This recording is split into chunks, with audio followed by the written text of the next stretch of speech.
so much for your time with us today, Michelle. Would, Absolutely. can you introduce yourself? Tell us your name, what you do, where you are. My name is Michelle Raz, and I am the founder of Raz Coaching Services, coaching academics, Thrive Beyond Therapy, and Sprout Coach. We work specifically with neurodivergent students in coaching academics. That includes middle school, high school, college. Also, work with neurodivergent young adults transitioning from college to the career with Raz Coaching, and also within the workforce for people that have been in for 10, 15, 20, 30 years. Thrive Beyond Therapy is a subsidiary that has grown out of those two, that we help students and professionals that may have been in treatment, long-term therapy, and they're wanting to apply the skills that they've learned in their everyday life. Sprout Coach is geared towards parents, helping them support whatever age their student is. We get a lot of ask for younger children. If it's a child 10 and under that doesn't fit in the coaching academics realm, we will use that Sprout Coach platform to help coach the parents through whatever challenges they may be working with. So I have a big umbrella. You sure do. What educational credentials do you bring to this? I was a educator many moons ago. I have a master's in education and curriculum development, a board certified coach. And I'm also a women on small business certified and been in this industry for a long time. In 2010, I launched my first business, which was coaching academics. That quickly grew into the career development piece. And I authored a book called Happiness, Passion, and Purpose that grew out of helping the clients in the Raz coaching, which came out of coaching academics, people graduating from college and really not having the skills to join the workforce or even the confidence. So I transitioned into that and ended up publishing a book and doing webinars. I've been doing this for over 15 years. Tell us the story of your daughter. How did you get into all of this? This is my passion of why I've joined Cynthia's organization, FIND the ADHD Girls, because I could really resonate. My start began in 2008 with my own daughter. She was labeled in the classroom the chatty Cathy, literally. Being an educator, I would homeschool her to fill the gap between what she wasn't getting at school and what she needed. We also traveled quite a bit. So I was working with the schools in between. And I noticed that when she was working with me one-on-one, she would come back into the classroom either at or above grade level. But within a few months, she would start to dip. So me being the curious problem solver that I was, I thought, okay, I'm going to dig in and understand what's going on here. So I started research, and back then there was not a lot out there. The schools didn't really talk about it, didn't support it. I came across what ADHD was, and I thought, holy cow, this is what it is. I went to the school and said, I have a solution. I know what's going on with my daughter. She needs to get tested. And they said, we don't see that. She's not far enough behind. We're not seeing these behaviors. She's just social and she needs to sit and listen. We can support her in other ways. That didn't go over well with me. I went and got privately tested. And that started my journey down ADHD, what it was, how it was, the ripple effect within our family on both sides. And again, going back to being a problem solver and an educator, I was like, okay, I know she's brilliant. I know she can do this.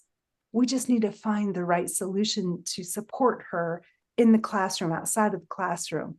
Then I went out and discovered the coaching platform and decided that I was going to become a coach for initially my daughter to help her. And it quickly grew by word of mouth. And then from there, here we Michelle, are. When our children are struggling, we're really hyper-focused to help them, to figure it out, to research it. Then you throw on top the fact that I'm an educator, everybody can learn.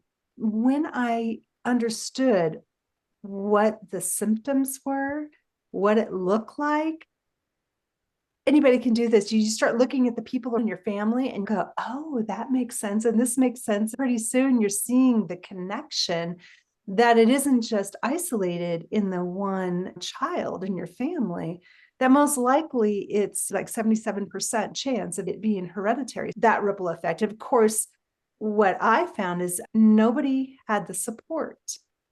I was becoming aware for my own daughter, and I wanted to be the voice of change. to equip other people, whether educators, parents, or students, with the tools and strategies so they could be successful.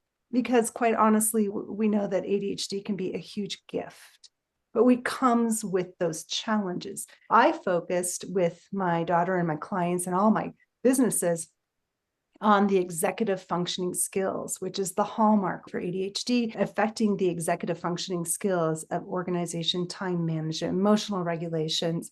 That was the cornerstone of helping my daughter. We really started with her with emotional regulation. Did you feel that you yourself might have had ADHD? I said both sides of the family. The more that I got into it and the more that I understood neurodivergence and how ADHD overlaps so many diagnoses, I could see things on both sides of the family.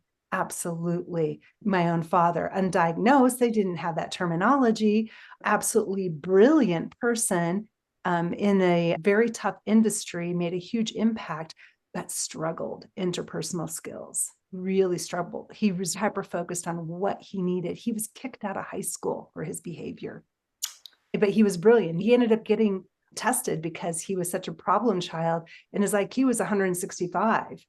But you didn't see any of the symptoms or issues in yourself. You weren't resonating with anything. I will tell you, and I had this big smile on my face because if you ask my family, my children would say, Mom, you are absolutely ADHD. You're one of us. But the differentiation is I get things done. I don't procrastinate. In fact, I have such high anxiety that it fuels it to get it done. And I want to get it done right. But I will take on way more things than I probably should. I have the ideas like growing an orchard of different trees, but through my work and the way I've trained myself, I have a very systematic way of introducing any new thing in my life. If you look at these businesses, you're like, holy cow, wait, what? What are you doing? Perfect person, an ADHD person. But here's the trick. I developed something about the tree of life, my tree of life. I took this scenario of the roots of who I am, what I do, and any thought that I have has to feed that root system into my big, beautiful tree. I can have offshoots, Raz coaching, coaching academics, thrive beyond therapy, but the root system is executive functioning skills. If I have this great thought and I'm planting a seed over here of a new type of tree, I told myself that 16 years ago when I started this business, that this is how I'm going to control my brain that likes to think and do. I have so many great ideas. We all do, right? But sticking to that one and being structured. That's what I offer the clients that we work with, is being able to harness that creativity, those thoughts into a structured plan so that you can have success. What happens, right, with people with ADHD is that they're brilliant, but they're lacking the accountability to see things through to the end. So we're all about the goals and the success and celebrating small ones along the way and giving strategies for those weaknesses. Michelle, when you look back at your life, you say that all these things you've accomplished, you've done with a lot of anxiety. Do you sometimes imagine a way that you could have done them without the anxiety? And is that what you're trying to instill in your clients? Anxiety can be a friend, or it can take you down a road and shut you down. I have probably another tool and strategy, and I work with clients on this too, is having an outlet for that extra energy, the anxiety, so that you can channel it.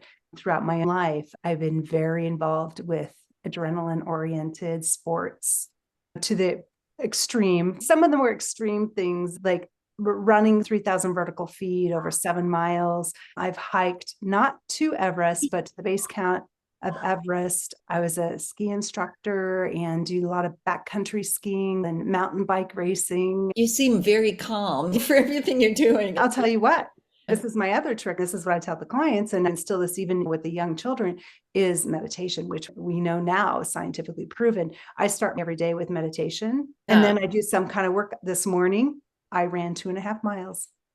I may not be running up 3,000 vertical feet today, but I have worked it out so that I am working with my energy and not trying to bottle it up. That's a cool way of explaining it. I know that meditation is so hard for people with ADHD, so I'm wondering Yeah. how you manage that or how you help your clients manage that. Quite honestly, yoga meditation was not something that I would have done 20, 25 years ago, but I had to do it starting yoga for some injuries so that I could continue to work out because it's so important to my mental wellness. I came across meditation and a lot of breath work. We're all different. Meditation, if you practice it and those thoughts that come, you get used to just letting them come and go. Some days are better than others. And overall, I get a benefit. Maybe I'm meditating for 10 minutes, 7, 11, 21. Maybe there's only 2 minutes of super quality, but that's all I need. I find it as a massage for my soul on a daily basis. There are just some days that are fantastic, and there's other days that it's just my routine. And there'll be things going off, but that's what they say. The more you do it, the easier it gets. There'll be good days and bad days, but overall, the breath work does help the cortisol and your mind for bouncing off. It's a great way to help with emotional regulation, which is one of the things that you're trying to bring to your clients. Do you have other strategies for that? Oh my goodness, absolutely. Meditation's a great one. I don't put that as a list of things to do, but personally, when I've coached one-on-one, I take a holistic approach. And that practice may be something suggested if they're interested in. I believe in the exercise piece. If those two things have to do with emotional regulation, for each executive function, there's going to be strategies for each one depending on the situation that you're in. Are we talking academics, in the professional world? And this is where the coaching comes into practice, because what I tell people is that, and parents that I've worked with, is this isn't rocket science. Anybody can do it. Why I'm so successful, and we have over 90% success rate with our academic students. I will tell you, actually, last semester it's 98% succeeded in their classes that were at risk of failing. And the reason why is because of the consistency and accountability that goes along with the strategies and the tools. Yes, we use planners, we use color coding, and it's driven in a coaching format from the student and overall goal of what they want for a semester, or in a professional environment, what their goal is in the workforce.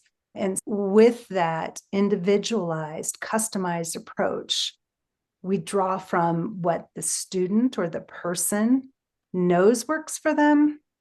And then if they have suggestions, we have a toolbox of things we know that have worked in the past. And it's really experimenting, with that individual. So what will work for them may not work for another. And the other one is inattentive, night and day, right?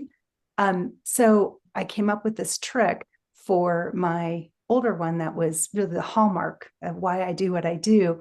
And if I was in a conversation, she would be the one blurting in, coming in, interrupting me, whether it's a phone call, a meeting. I could be in an ice storm driving down the road, and she would be interrupting me, and just that impulsive behavior.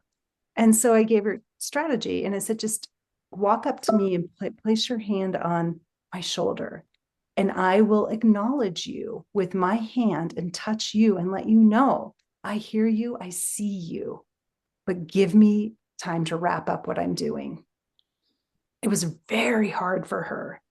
My other daughter, to this day, she would do it as a grown adult. So what works for one doesn't work for the other. It's something that you have to stick with. Don't give up on a daily basis and figure it out. Journal what you notice does work. As a coach, how do you think, what percent of the people that you coach are also seeing a psychotherapist or should see a psychotherapist? And how does what you do differ from that? Yeah, good question. I would say well over 90% have either have seen, or we're in collaboration with a counselor, psychiatrist, somebody in that professional field. And the difference between what I do in the coaching one, I am not a therapist. Some of my coaches are, they have psychology backgrounds. Mine is an education background. It's a beautiful blend of the two. But what we don't do is one, obviously, we don't diagnose and we don't get into the why. We get into the action plans. So I really don't even care what the diagnosis is. If you come to me and you say, I am struggling in these executive functioning skill areas, then we will isolate that, ask them what their goal is. Where would they like to be? What resources have you used? Do you have? What toolbox do you already have in place? And then we'll start to go from there of how the coaching session is going to evolve. And we will ask suggestions. And then I throw it in with some direct coaching and training them with some of the skills, like using a planner on a consistent day and getting them into a routine of using it. And then we have this accountability. Did you do it? How did you do it? And we do check-ins. And our programs are very structured. So you'll either meet twice a week or 4 times a week, depending on the program. After each call, there is an action plan that goes out to everybody involved. And then there's check-ins to see if they've been doing them throughout the week. So that's what we call high accountability. They're going to see, they understand the history, and we are the boots on the ground. We'll take that information and I've collaborated with therapists on the phone so that what they're doing in those sessions is that deep work, those long, deep sessions, and ours are short, by the way. The hallmark sessions are 20, 25 minutes short. It's action oriented. Think about doing things, but we will take those tools and help them implement them on a daily basis and track them if that's what they want to do. And then they can report back to the therapist and let them know what's working, what's not working. And then they can dive in deeper for those kinds of things. Does that make sense? Yeah, it totally does. What percentage of your clients are girls or female? I would say that it's lopsided. It's mainly boys. But lately it's become more and more girls. I'm going to say it's probably 70-30, and it could be 60-40. We are definitely still behind in identifying girls. My own daughter, like I said, I started this and she said, oh no, she's fine. And I went in, paid a couple $1,000s. I think nowadays it's like $6,000, and had 2 full days of testing and came back with this great report that the school didn't know what to do with back then. I think things have really changed and people are really trying to have individualized. What is the difference between the kinds of problems that boys come to you with and girls come? You would like to really separate those out. With her ADHD, she would throw the ball. They were having a snowball fight. She would throw it the furthest, the hardest, and be in the middle while the other kids saw campus police coming, and she would still in there. She would be right in there with them. But I will say, for the most part, it's going to be the quiet ones, the ones that has a better social cues that can pick up on things, but they're quiet, or they don't pick up on the social cues. And rather than acting out with aggression, they do quite the opposite and retreat and become alone. But I will tell you nowadays, because of what I've seen after COVID and a lot of the kids on their computers and less socialization, I see more and more boys acting with that type of behavior as well. I would call it a little bit interpersonal skills they're struggling with. But most of the girls that come to our academic program, where they're lacking is that confidence to put themselves out there, or the anxiety that I talked about. Their anxiety might be somewhat unfounded for their abilities because of that confidence. And they don't want to put themselves forward in an academic situation to draw attention to them. And so they will just quietly be behind the scenes and really quite capable, but lacking that confidence to go out.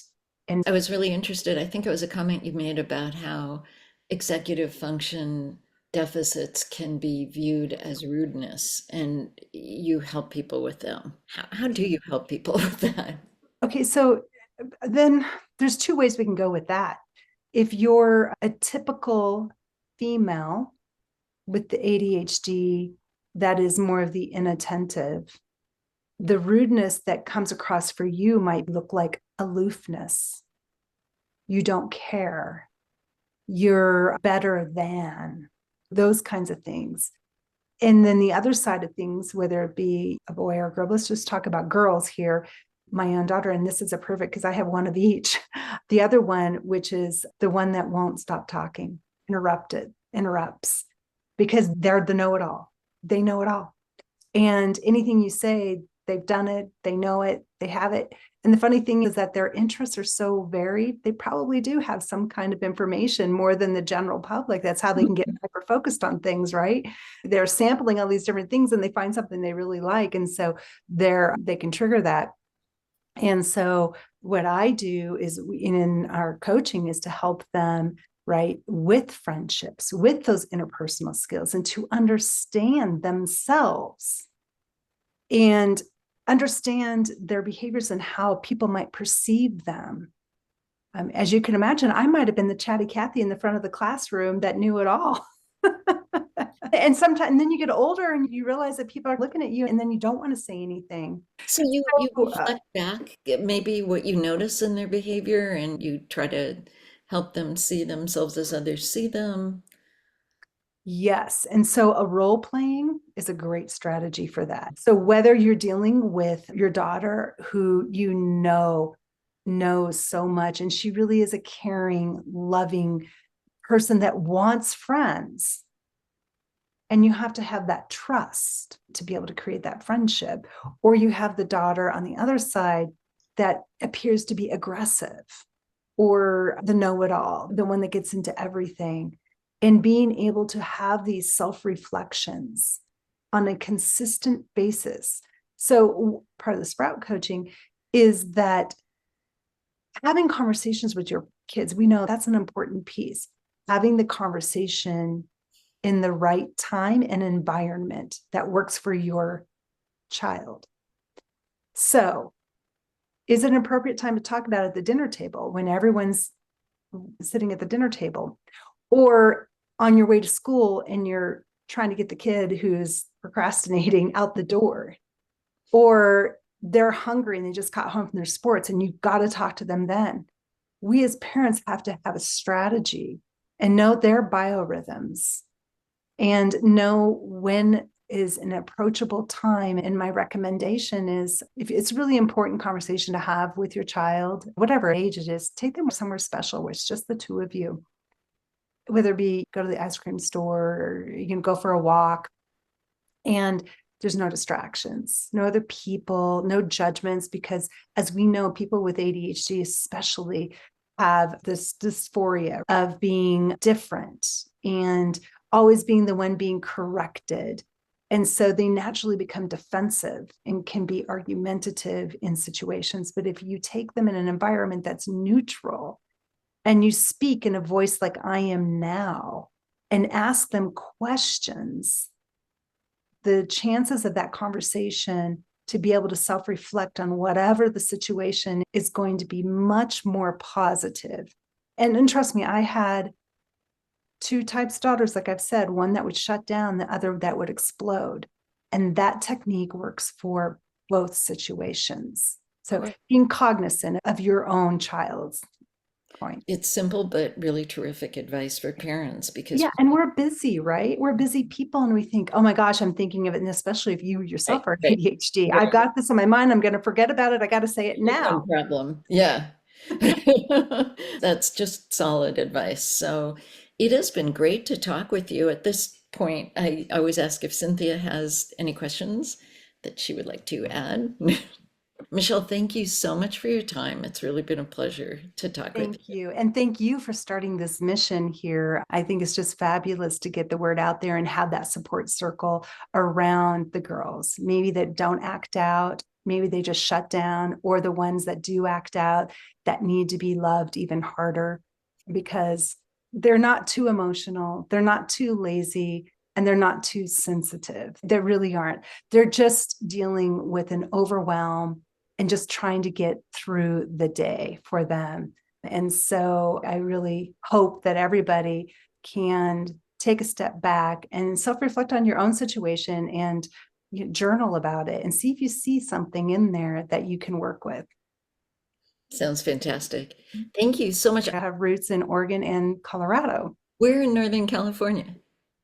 Currently, I'm up in the Lake Tahoe, beautiful You areas, are beautiful sun. nice. Yes. Wow. I told you I was a mountain girl and in the Yeah, mountains that's of pretty Colorado as good well. And for the but extreme I grew up sport. in the city of Portland, Oregon. Now I just go where I want to go because that's my lifestyle. I go where my kids are because I'm always happy to be around my kids. And that's another side thing with our kids. There's been so many times that I was like, oh my God, this too shall pass, I hope.